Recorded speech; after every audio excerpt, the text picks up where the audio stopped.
Good afternoon, everyone, and welcome to the Finance and Capital Management Committee meeting. I am Barbara Sykes, the chair of the committee, and joining us today is the vice chair of the committee, Pastor Gregory Harrison, and a member of the committee, Dr. Molinar, as well as the president of the board, President Jackson. We're also pleased to have our superintendent always with us. Welcome, Superintendent Otley. And today we have also present with us our new interim treasurer. Hello. Hello. We didn't hear that loud enough. Hello. Hello. And just so we can just start this off, why don't we just start off real quickly just telling us a little bit about yourself. Let us hear your full name. My name is Richard Wayne Bowers II. And I understand that you are a current employee of the Akron Public School before being appointed interim treasurer. Yes, I've been here 9 years now. I started in 2016. Started out doing revenue for the finance department. I moved into the assistant treasurer in charge of payroll, and I've been doing that for 7 years now. Great, great. We're pleased to have you as our interim treasurer, and we look forward to working with you. So we're going to get right into the committee. May I have a motion to approve the previous minutes, please? So moved. So, Pastor Harrison, thank you for that motion. Second. Thank you, Member Molinar, for the second.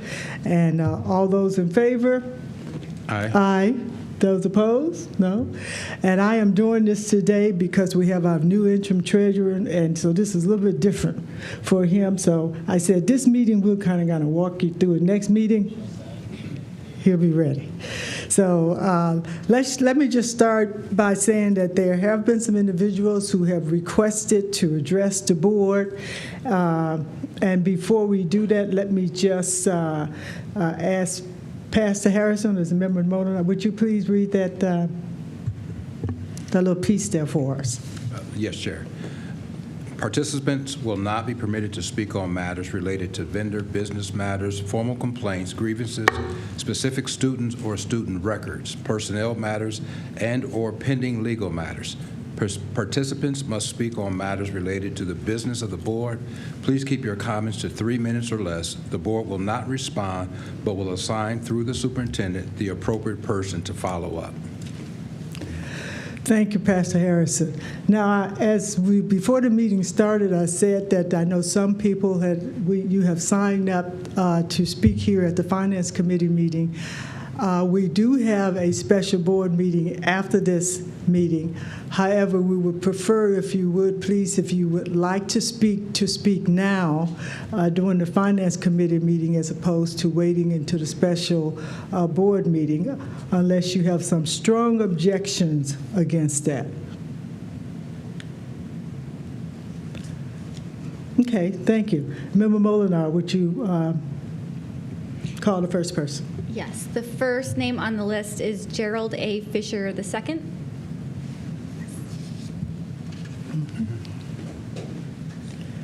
Is the microphone on? I hope.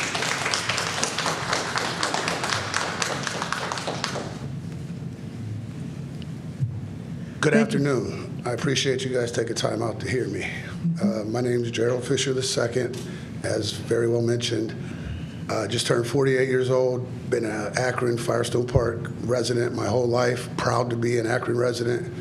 Will always honor and represent Akron strong. That being said, I have a history of coached Firestone Park baseball in the past. I coached Kenmore Youth Wrestling in the past. I have a passion for a few things. Children is one of them. I have 4 of my own. Love them to death, always there for them when they need me. That being said, last year I was fortunate enough to latch on to a job with Templeton Transportations, doing transportation for the school students.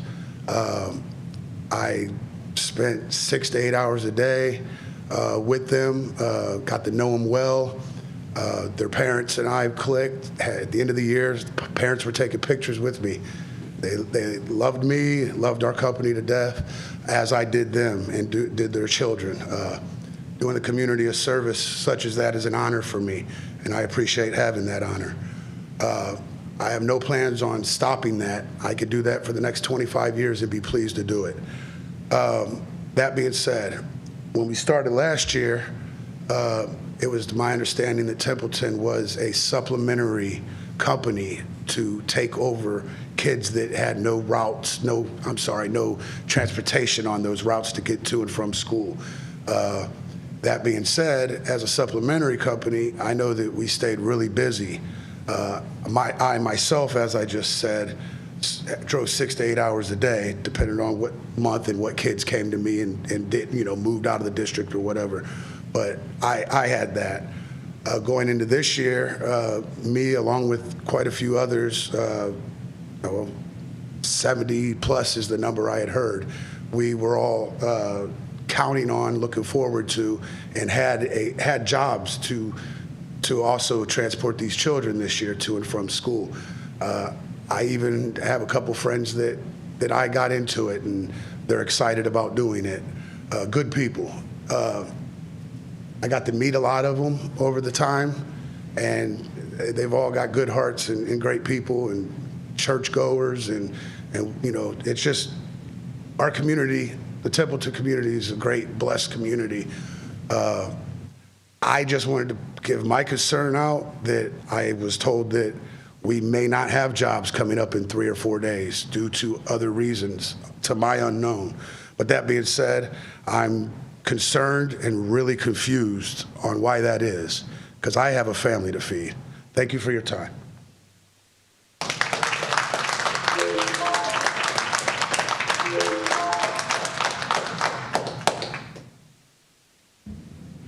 Second name on the list is Lisa Denson.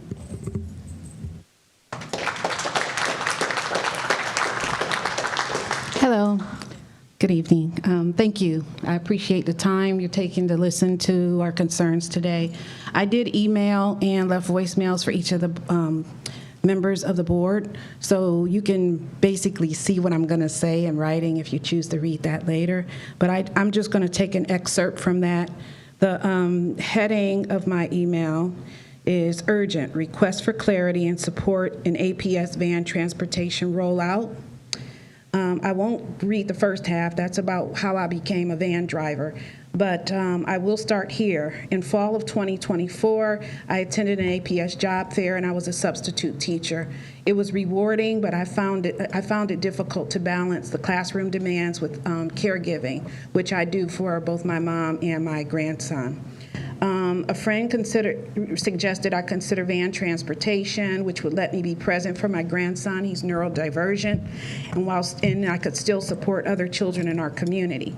I took the leap in the spring of 2025, joined Templeton Transportation, and I absolutely love that because I'm able to work more one-on-one with, a smaller number of students. I'll admit that I didn't closely follow any of the public debate following the APS's shift to contracting transportation services through an external provider. I simply applied with Templeton, and I was impressed by their professionalism, onboarding, and commitment to compliance and safety.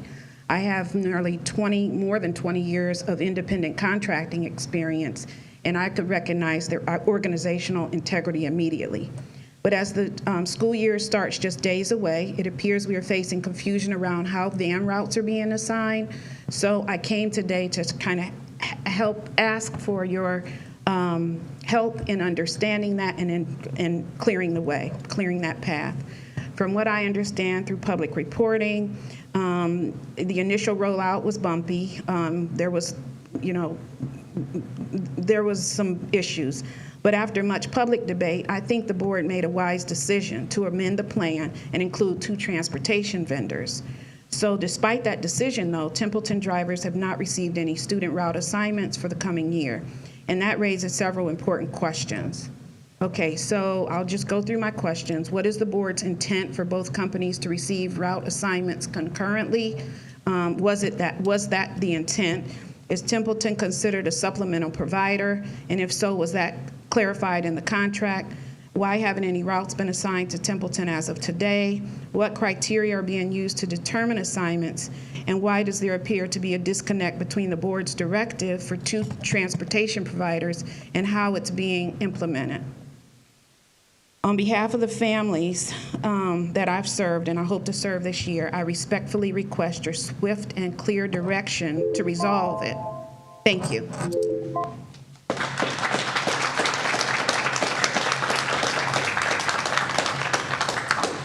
Third name on the list is Crystal Curry.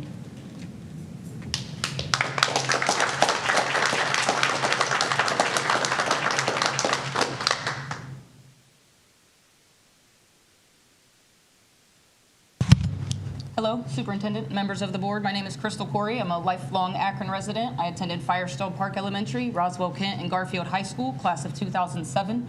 My son is currently a gifted and talented student at NIF STEM Middle School. I have been an independent contractor since 2011. At Garfield High School, our motto was enter to learn, leave to serve. And I've been serving as an independent contractor van driver since 2011, taking lots of students with lots of different needs. We have been doing this for a long time. I have sat through these board meetings and listened as this went down. We were told via the transportation department that both of these companies, as well as sitting here listening to these board meetings, that both of these transportation companies would be used and we could choose to go with either one of them. There are many people on our team that have been serving as van drivers for years in this district. We have chose to choose Templeton. I am very proud to be a Templeton driver, and we are now sitting here 3 days away from school starting with no routes. It is unfair. The way that this is being laid out is not happening fairly. We have listened as we were told that we would be the secondary company. It was reiterated that Buckeye would be primary, Templeton would be secondary. That was fine and dandy for everyone as long as we get students. From my dictionary definition, primary means 51 or more percent, secondary means 49 or less. We have 0 Akron Public School students with 3 days until school starts. That is not secondary, that is supplementary, and that is not what I believed was the intention of the board.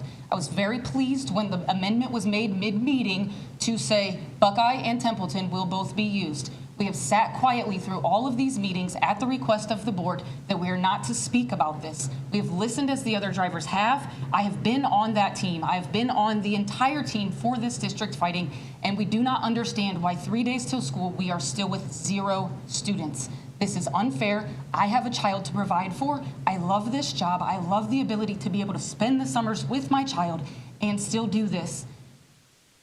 We really just want answers. We don't understand why we were told that we were the secondary company, why a plan was formulated from the people in the administration, the people in the transportation department. They had it all worked out. They had a plan. You guys may not realize that this has now become Buckeye versus Templeton, and there's conflict now. It should be van drivers versus the administration that was trying to take away our jobs. It's no longer van drivers versus the administration who is trying to outsource our jobs. It has now become Buckeye versus Templeton. I have watched drivers be scared to put Templeton on the side of their car because they're being bullied by these other drivers. I am watching today as Buckeye is poaching our Templeton drivers. We have lost drivers this past week because our organization is being transparent in telling our drivers that we don't have work. We have lost multiple drivers to Buckeye this week, and that is not right. Thank you.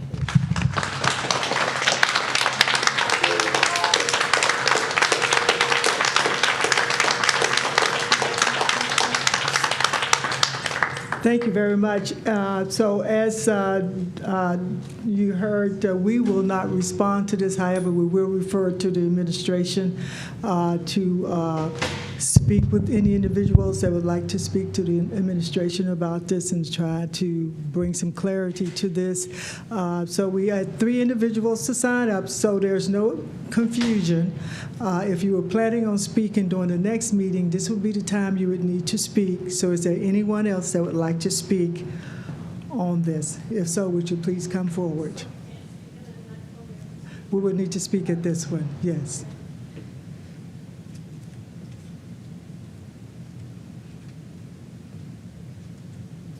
And as you come, just know that we will, I'm sure the president will let the other board members, as well as we will let the other board members know what your concerns are, but we will ask if you would speak, and I appreciate you.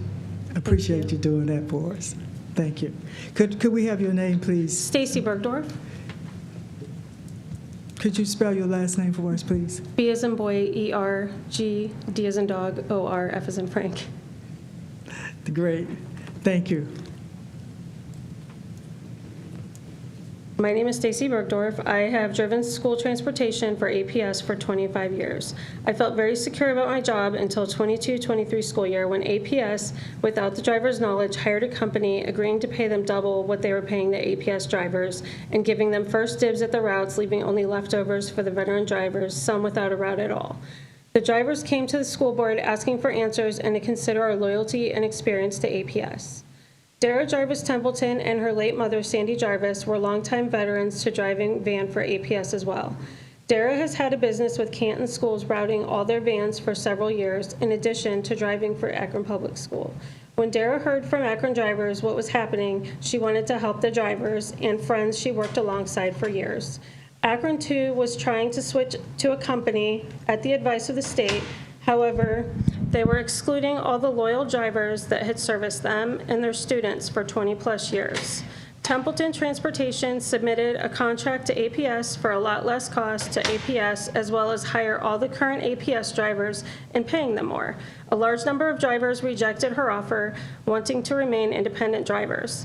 APS approached the board to hire Templeton alone for 23-24 school year. The board wanted to do right by the past drivers and agreed to only hire Templeton to drive routes that weren't covered by APS drivers. Templeton had necessity to hire 52 drivers last school year to cover all overflow students that were passed to them, 310 students. Many of the original APS drivers got together and decided to start their own business and submitted an offer to the board. Templeton resubmitted their contract in order to continue to provide service to APS students. Both offers were accepted, saying that both companies would be equally utilized as to allow all the same drivers from that school year, 24-25, that serviced our students to continue to drive the current school year, 25-26. We all renewed our commercial, very expensive insurance contracts. We paid inspections. We got physicals. Some even bought new vehicles. Route pick days were scheduled and repeatedly rescheduled due to the lack of APS providing any students to us. We are all beyond stressed and sick to our stomach that we will not receive work needed to make our van and or insurance payments, as well as bills and family obligations. I believe that there is enough work for all drivers, no matter what company they have chosen to work for. I want all drivers at both companies to succeed in continuing to service our students, as we have for many years. Templeton met with the superintendent last week, and he couldn't tell her whether, when or if any students would be given to us. Please hear me and all my coworkers and know that we are people, not just a company. We have worked closely with our students and their families and treated them as our own and don't want to let them down, so please don't let us down.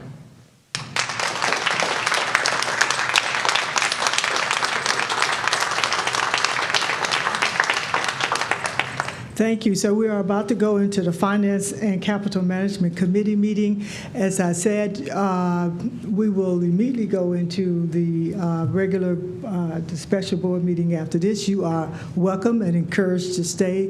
The majority of the board members are here now, however, but the remaining board members will be here if you would like to stay and think of having a conversation with them at the end of the special board meeting. You are welcome to do that. And we encourage you to do that if you would like to. Ms. Dawson, I think you mentioned that you sent us a text. Denson, I'm sorry, that you sent us an email. So I think I remember receiving something from you. It was a telephone message, but not an email. So maybe you want to try resending that to us. Thank you. I also did not see your email, and I'm very glad that you said something. I searched for it, and it was in my spam. So if you speak to other board members, it might be in their spam also. President Jackson, did you have something you want to mention? Thank you, Madam Chair. Yes, same. But I don't know if it's in my spam, but when you were up talking, I went to search my phone to see if I could see your email, just to be sure, and I just saw the voice message, so I'm about to check my spam now, just so follow-up can be, so we know what's going on, so we can. How should I No, your voice message is there. Member Molnar, she had it in her spam, so if anything, she can forward it to us. If we don't, it may be in all of our spam. Thank you. And we should be looking for Lisa Denson. Yes. Four speakers, another speaker, maybe, can't go at 5:30. Well, I need you to, fine, come on up.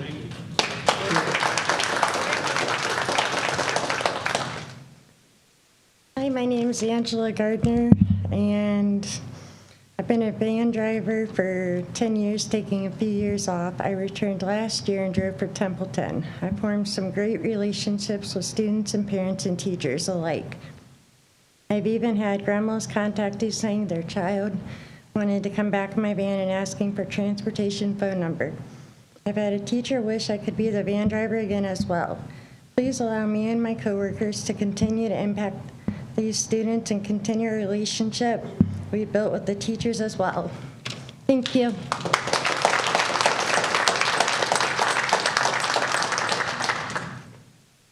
Okay, so I want to make sure, is it someone else? I just wanted to let you know I also sent an email to every one of you in the board today. Okay, and what was that name? Crystal Curry. Crystal, okay, yes, we will look for that also. Thank you for letting us know. I did too. All right, thank you. We'll do our best in reviewing those emails and getting responses to you. Thank you so much. All righty, so let's go into the Finance and Capital Management Committee meeting. So we have approved the previous minutes of the meeting. And so our interim treasurer, we would like to hear from you on our monthly finance report, please.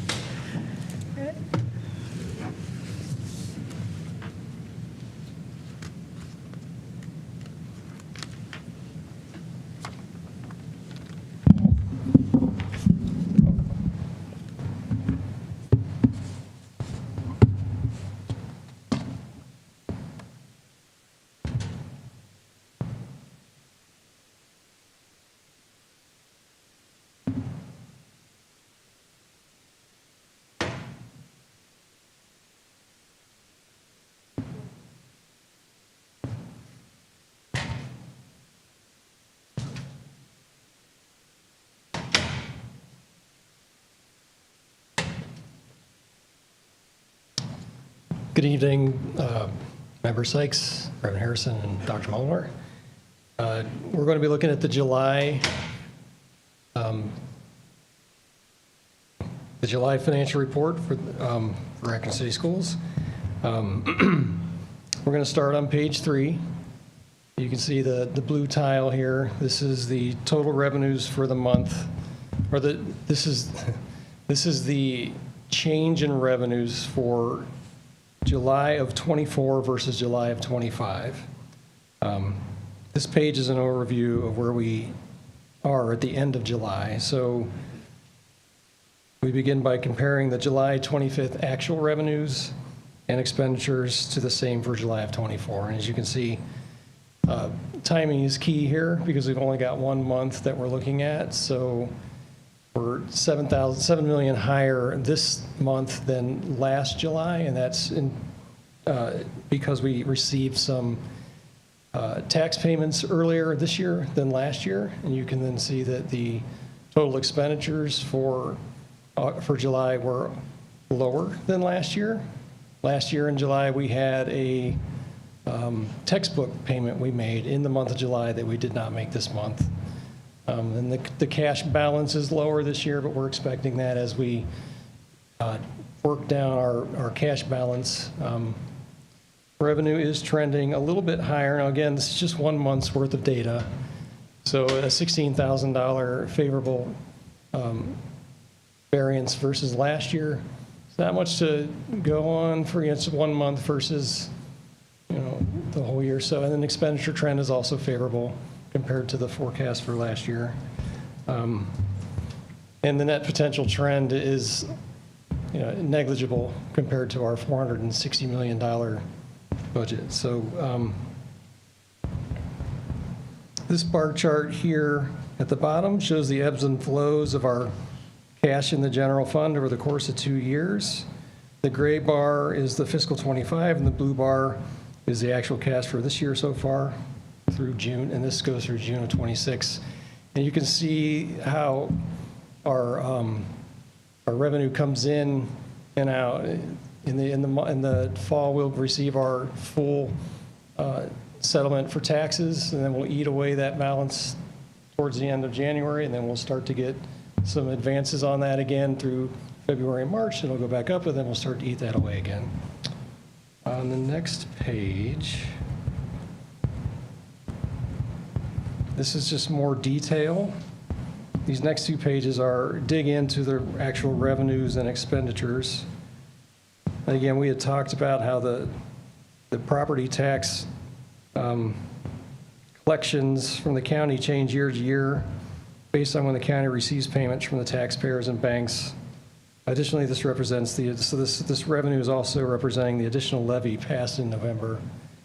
That top box there is just showing July versus last year, and those are the much more detailed box for that. Box 2, actual revenue received through July compared to the prior year. This is just, again, detailing the first blue tile we saw on the first page where we talked about the revenue coming in sooner than it did last year. The final page,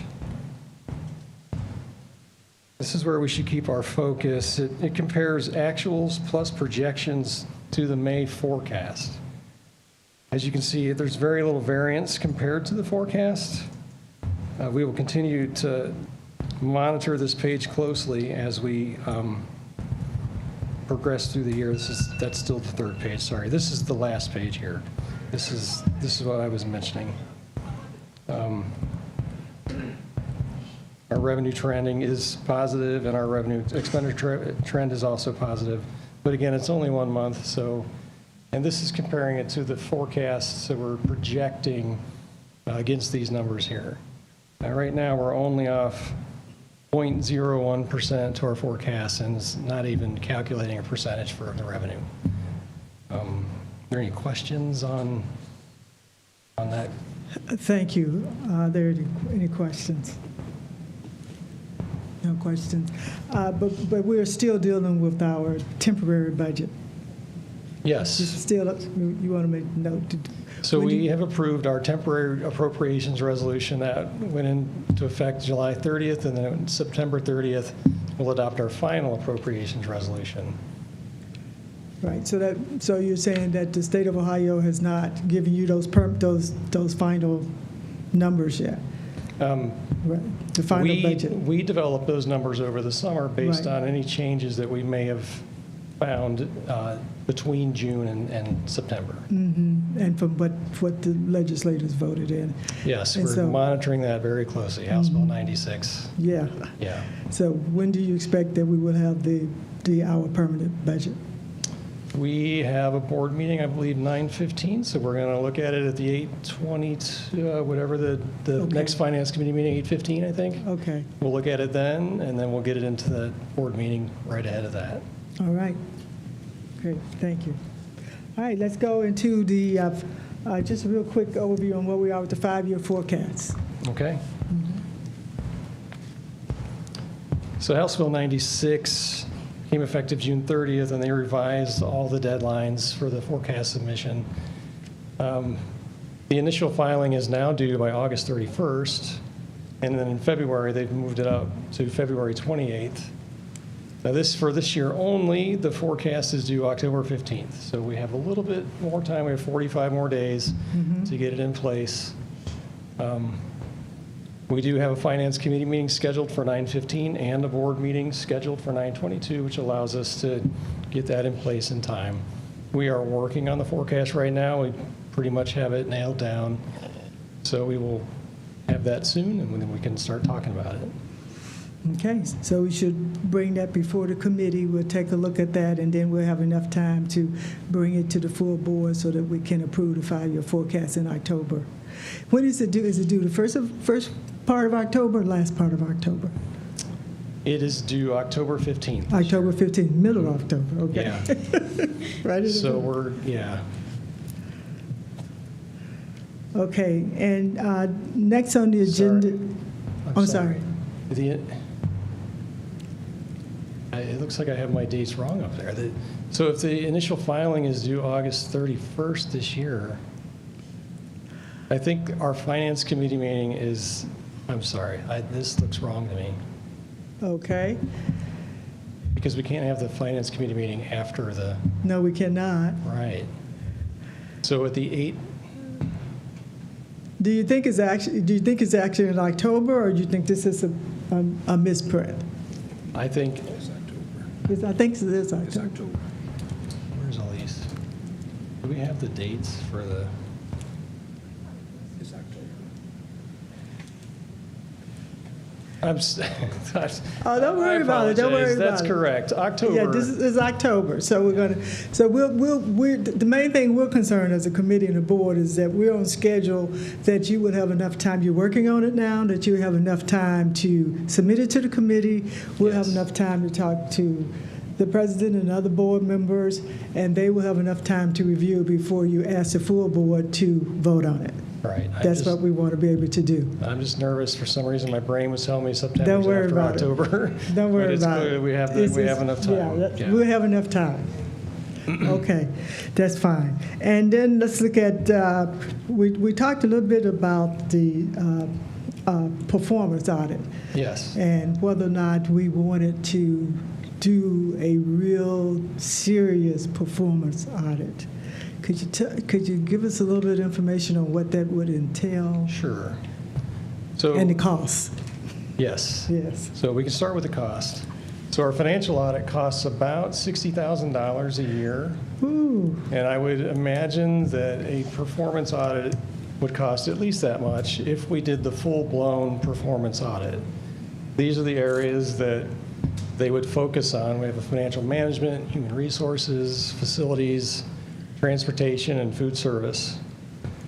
We could pick and choose from that menu. We could do all of it at once. We kind of feel that we may want to focus on financial management and human resources, and maybe facilities, transportation, and food service have had very steady leadership there, and they run pretty well. So we could ask the state auditors for that type of quote, to see if that would bring the cost down. I can tell you we did have a performance audit here in 1998. They gave us back 378 pages worth of information. I still have that, and I can provide it to you if you'd like to read through it, just to get a sense for what they do. just in case we don't have anything else to do. Yeah, it's not, I didn't want to bring it up to give it to you right away, but they're, 378 pages? right, yeah, so like the financial management section would have 80 pages of its own. So it's very detailed, in-depth. It's nice to have a third party look at your facilities and everything and tell you from their point of view, because that might help us figure out where we can make some efficiencies. Okay. Again, yeah, it takes about 8 to 10 months to complete that audit, and it takes about 8 months to get them in here. So we're looking at a long-term commitment to getting this going. So if we're interested in doing that, I would start that conversation now with the state auditor rep that we're talking to, and see how soon we could get that quote, and then bring it back and see what you guys think. Okay, are there any questions about the performance audit? So I think what we will do is kind of get the opinion of the superintendent and how she sees this and the advantage of that in the board as a whole, and then the president will get back to. Okay, Madam President. Yes, thank you, Madam Chair. Typically, what is the normal cycle for, because I graduated Garfield High School in 1998. Yeah. I'm 45 years old. So if this, because it goes through each system, because how it said broke down, you had each area that it looks over. So the question is, how often, what is the cycle period for performance audit? I had a follow-up after that. What's the regular cycle? I don't know that there's a cycle. I think as a district starts to feel like they may need a third-party opinion on what they're doing, you would bring them in. I did performance audits. Back, like you're saying, in '97, I worked on Youngstown State. I don't know if they've had one since then, but you know, if we've had a lot of change in leadership, a lot of different ideas have flowed in, and so there's a lot of potential to tighten it back up, possibly. This could show us where we could do that. Okay. All right, I just wanted, that's good. And so, as you told, I remember it's like 300 and some odd pages whenever this is done. And so, being that you've done this, I know from my position on it, I would like for you to then inform us what the audit's saying. Like, give us some insight at pay, like maybe focus in this area, like high level. Because if you're working with it and it's your department, I just want to make sure that's a reasonable, because if we do something like this, I would want to be informed from the Treasury Department and who's working with the auditors, like us key areas to hit, and just give me a general summary, which I can go back to. If something sticks out on a certain page, then I can delve deep into it, not necessarily just read through it. I mean, I will if it comes down to it, but if I can get high-level insight, I just want to put that there, because it seemed like this would be something important, especially with a lot of turnover, to make sure we're doing stuff with fidelity. But thank you, Madam Chair. So I think that would, what is the actual process? So the auditors would come in. You first of all, we would have to get on their schedule. It takes 8 to 10 months for them to go through a performance audit. Then you would, in working with you and your department, and then you would get the report, and there would be a summary, I'm assuming. That would be in the summary, but I think the president is saying, even with that summary, we would still want your department, you and your department, to go through this and then to make recommendations to the board and to our superintendent as to where you see adjustments, changes, savings can take place. Because if we're going to be asked to spend $60,000 or more, is with the understanding that we're looking at how we can adjust the management of the school system to where we may be doing things so we could do it a little bit more efficiently and save money. So then we would expect you to come back, or your department, and make those recommendations to us in consultation with the superintendent. The finance department would coordinate it for sure with the superintendent's office. And we would analyze whatever they give us. We would for sure look at that as detailed as they give it back to us. I don't know that there would be installments of it. It might just all come at the end. So we'd have to be patient, but maybe we could, through what they're asking us for, get a sense for what they're, what they think is important. So I think it's a good process to go through, especially after almost 30 years of waiting to, go through another one. So. Of course, we would provide that coordination, and I've also done one, so I'll be here. So I know the process. Yes, that is a unique situation to be in, that you've actually provided a performance audit. Okay, so how soon would you need something from the board? So the next step, there's an application that we have. We can fill that out and then submit it if you'd like, or we can bring it back to the next finance committee meeting. You can look that over, and then we could submit it, however you'd like to do that. And if you'd like to do the piecemeal, like a couple sections first, maybe we could do 2 at a time, piece it out, or do it all at once, just however you feel like you'd like to do that. And how does the payment, can we get on an installment plan? I don't think so. That's not how the auditors work, unfortunately. No installment plan. That'd be nice. Okay. All right, you never know if you don't ask. All right, so we would have to pay the money up front? It would come at the end when they're done. At the end, okay. All right, thank you. Any other questions? All righty, thank you very much. So next up we have, just to give us a quick comments on what's happening with our construction projects. Here is Deb Folk, our Executive Director. Hello, Mrs. Fogg. Hello, Member Sykes. Bright t-shirt. Pastor Hazes. It's a Yes, bright t-shirt. I am really bright today, aren't You I? want to tell us about that T-shirt? I do. Yeah. It's bush yellow because I was at the convocation this morning and I was right. helping with traffic, so they needed to be able to see me. So Okay. thank you very much for bringing that to our attention. Dr. Molnar, President Jackson, Superintendent. And I wanted to give you an update on our construction. This one is Miller South, as you can see, the 23 budget projection was $63 million. 40 million in COPS, 15 in ESSER, which is actually general fund, 8 million in LFI. And then the current estimate after we planned the building came to 76 million because there was a $13 million increase in the square footage that was reported earlier. And so we were 42 million in COPS now because we've earned interest. 15 million left from general fund. As you know, the joint board is working on hoping to split the LFI, and we were looking for 10 million in general fund on top of that. At this point, as we know, the joint board has recently met, and they are looking at the last part of the arbitrage, which may determine if all the LFI money, as reported at 18 million, could be put towards this project with an amendment from the joint board of review at City Council and APS board.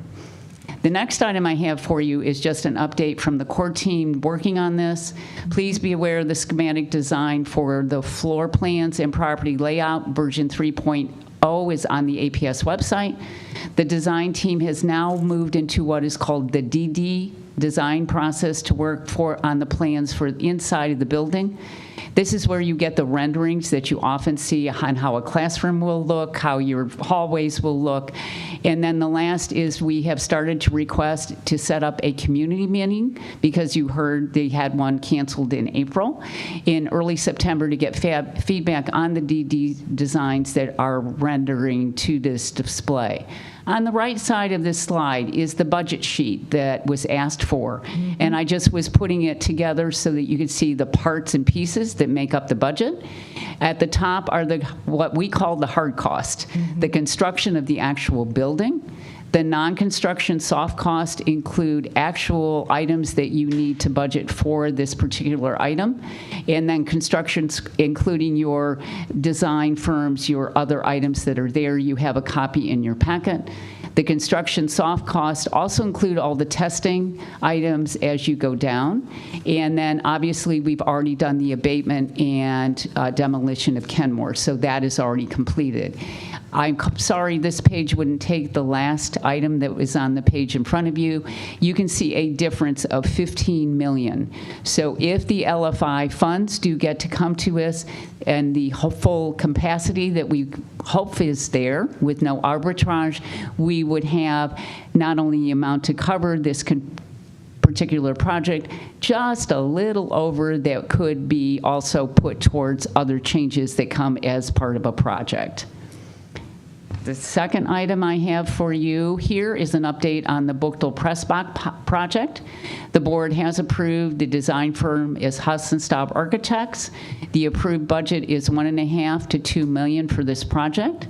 The project surveyor is on site this week because we need to lay out the actual property layout for the press box, the concession stand, and the restrooms we're adding to the Buchtel site.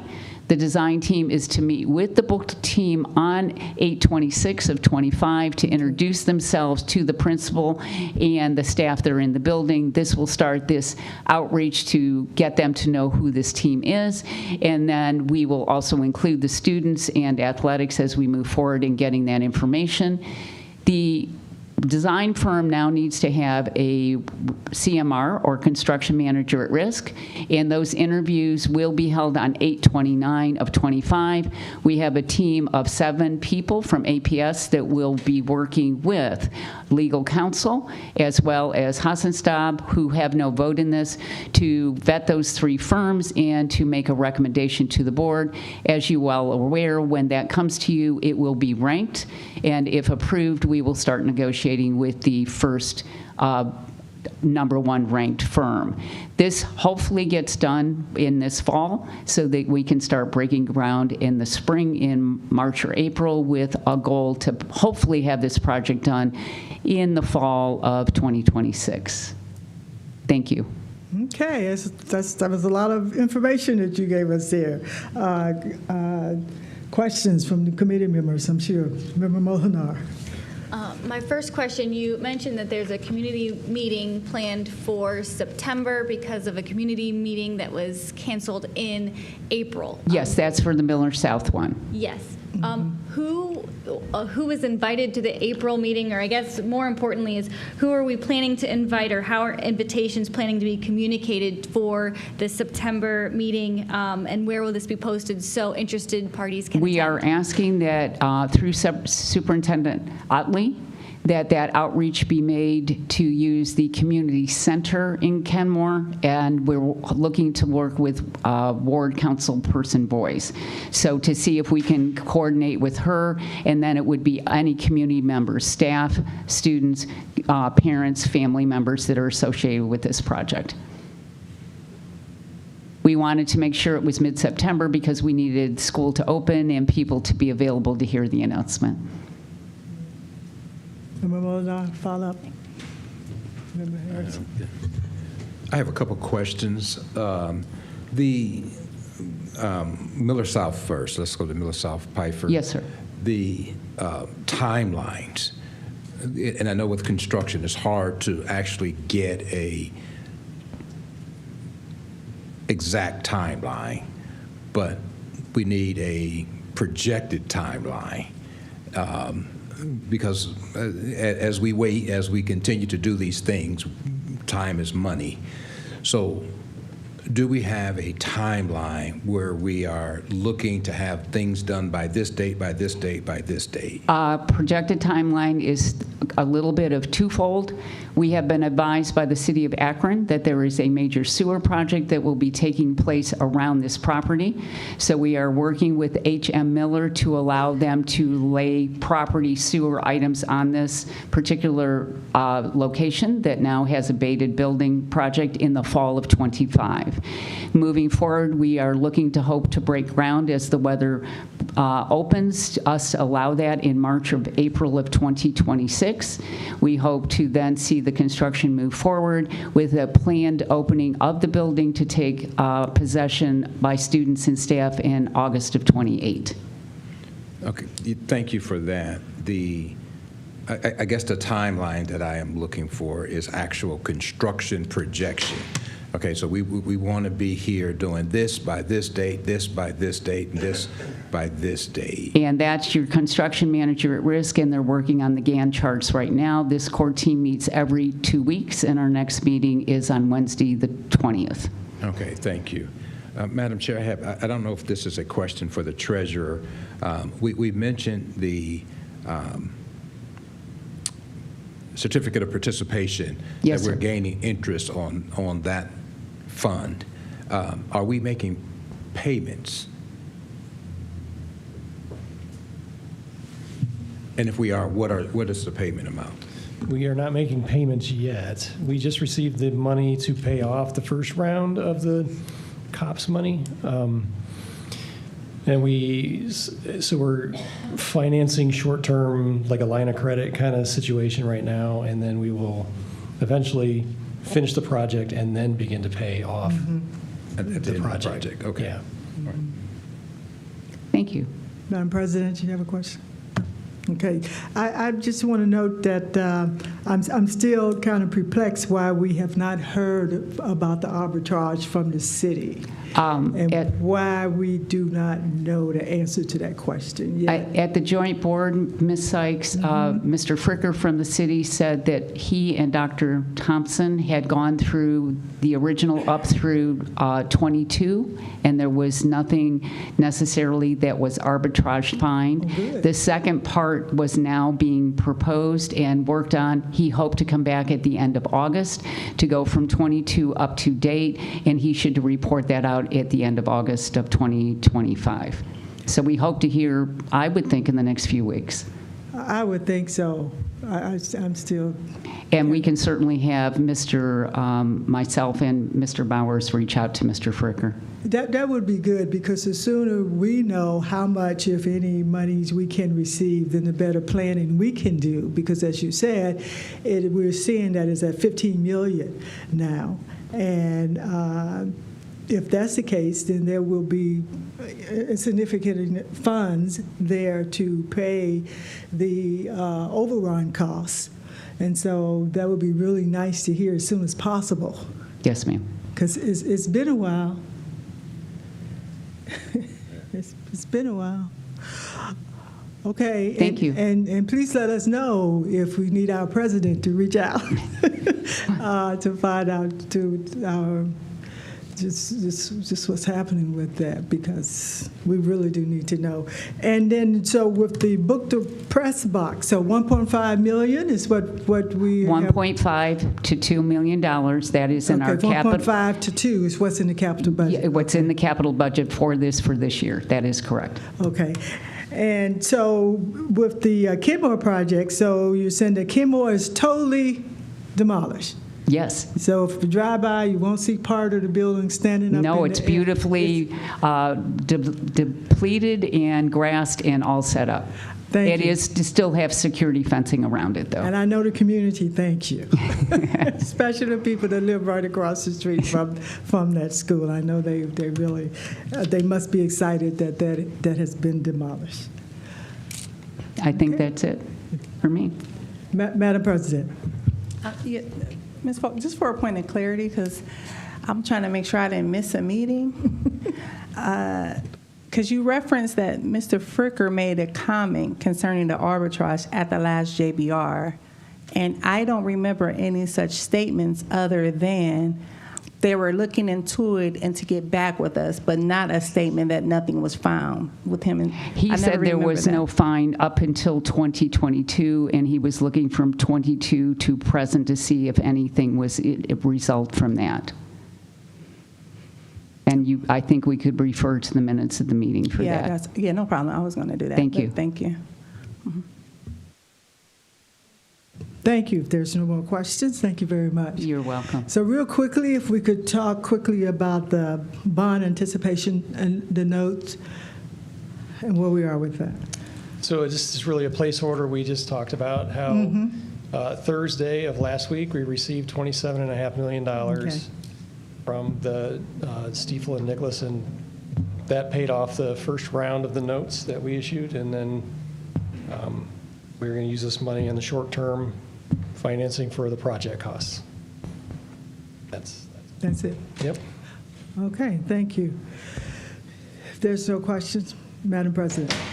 Thank you, Madam Chair. Very quick question. Kind of when you were talking about the performance audit, because will this audit, even though I know it may take about 10 months, almost a year, help to also inform, because in my mind I'm thinking it would inform us areas to cut as we're cutting money from budgets.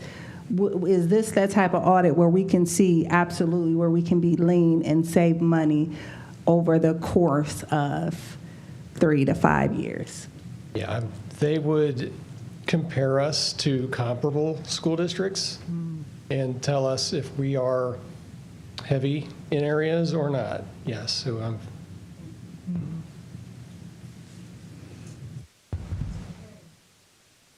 Thank you. Next on the agenda is board members' event information. I think we all received that. I don't know if there's any questions on that, or if you would like to make a statement in any way. This is basically indicating those activities that the board has participated in. Okay, there's no questions on that. Unfinished business. Is there anything that board members would like to bring up at this time with the interim treasurer? Nothing? Any new business? Any new business?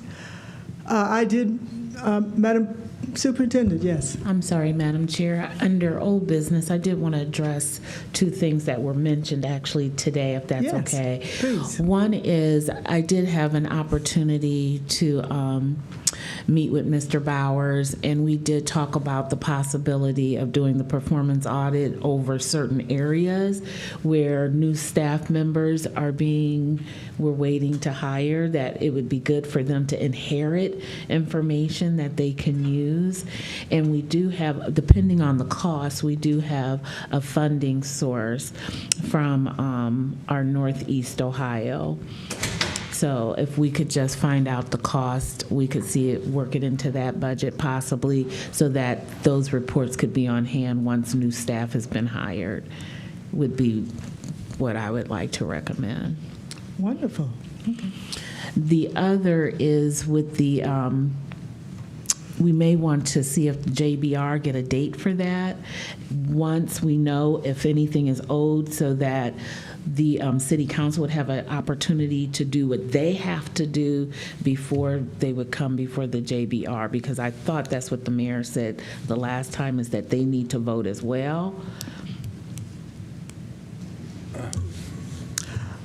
Pastor Harrison. Thank you, Madam Chair. I think what the next steps was the amendments had to be established.